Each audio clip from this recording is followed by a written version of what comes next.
Vocês vão precisar de um cabo OTG e um controle USB simples que você pode comprar em qualquer feira. É bem barato, uns R$ 25. Precisa do emulador de PSX. Como você vê na imagem, o jogo rodando perfeitamente. E precisa de um app de espelhamento de tela. Se o seu celular não tiver, tendo baixado o app PSX, vocês botam rodar jogo e vai estar procurando a ISO.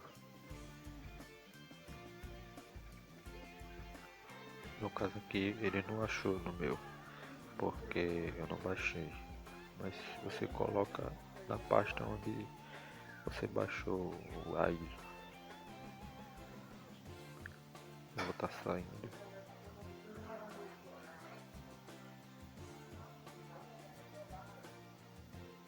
E eu recomendo esse site.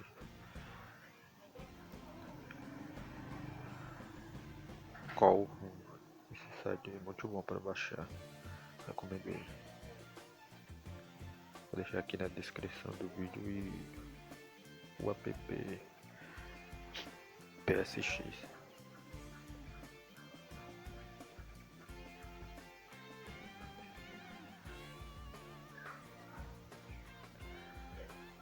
Se o seu controle não funcionar, seu controle normal simples,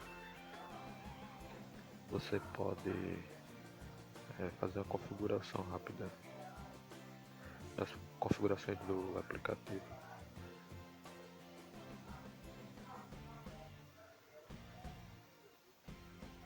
Em opções de entrada.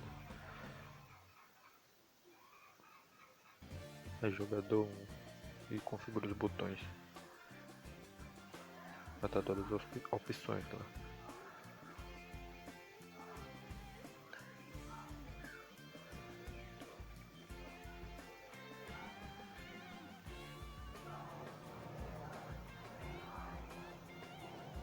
Espero que tenham gostado. É um pequeno vídeo só. Obrigado.